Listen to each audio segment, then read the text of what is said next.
First, the National Urban League took after Rick Santorum. Now, the NAACP. Their charge? That the Republican presidential candidate was insensitive and offensive in an Iowa speech last week in which he singled out black people while saying the best way to fight poverty is to help people find jobs, not give them taxpayers' money. Right here on this program last night, Senator Santorum suggested it never happened. I looked at the video, and in fact, I'm pretty confident I didn't say black. What I think, I started to say a word and sort of mumbled it and changed my thought. But I don't recall saying black. Tonight's Truth puts Senator Santorum's memory to the test and lets you make the call. Sunday, Sioux City, Iowa. Listen. I don't want to make black people's lives better by giving them somebody else's money. I want to give them the opportunity to go out and earn the money. Here's a little more from our conversation with Senator Santorum last night. I've looked at it several times.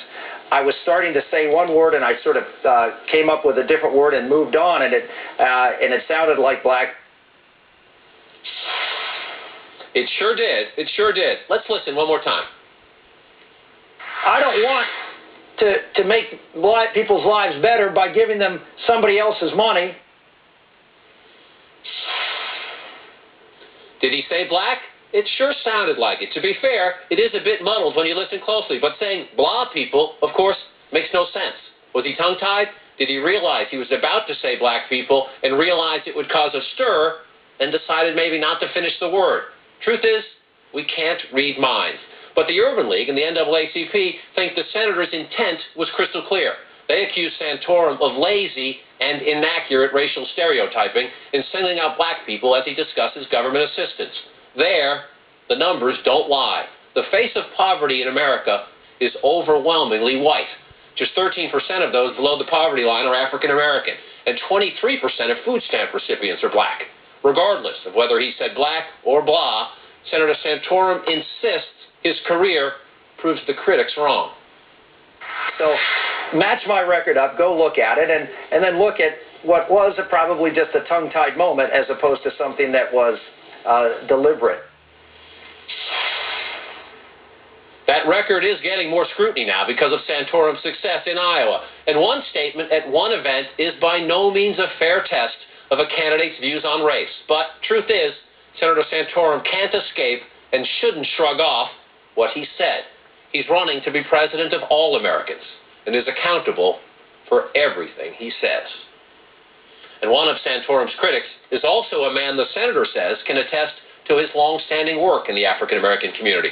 Mark Morial is the president of the National Urban League. Mark, thanks for joining us tonight. Just straight up front, Rick Santorum and race. Rick Santorum and race. He says you've known him a long time. When you were mayor of New Orleans at the Urban League, he says he's on your side, that he's a champion for equal rights for everybody. Is he?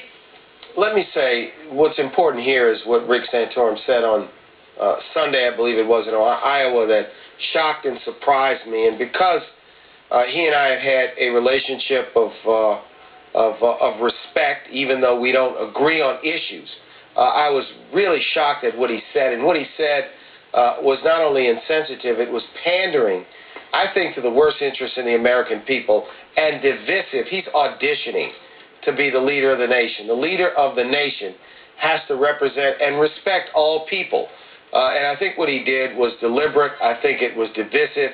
And I wish what Senator Santorum had said is, I said it, I didn't mean it, I regret it, and moved on. I think what he's done is he's compounded the criticism by sort of, creating some confusion about whether he said it or not. You heard it, I heard it, I was shocked, surprised, he should be ashamed, and it's just something we've got to speak out against because the facts are simply otherwise in terms of who makes up those Americans who need social safety net programs. The fact is that all Americans benefit. The fact is we're one nation. Well, you say you believe it was deliberate. I want to read from the Reverend Jesse Jackson. He issued this statement tonight: Santorum's comments are not accidental. They are a calculation to target immigrants and now blacks. He's appealing to the fear vote that will take us backward, not the hope vote that will take us forward. Do you, this is a tough one here. You were a politician, the mayor of New Orleans. You're in public life. I'm on live television all the time. Sometimes you do have a slip of the tongue, but you say, Reverend Jackson say, that he's doing this on purpose, essentially a wedge issue to get votes. Is that what you believe? Well, I think that you've got to take his words for what they meant and take the context and the audience and the timing. It was just before the primary. He's obviously was appealing to the most conservative votes in the Iowa caucuses. And I do believe that we have to speak out in this 2012 election cycle of those rhetorical flourishes that would divide the nation. And I think the senator was trying to make a point. I think he made it by utilizing an inappropriate and offensive racial reference.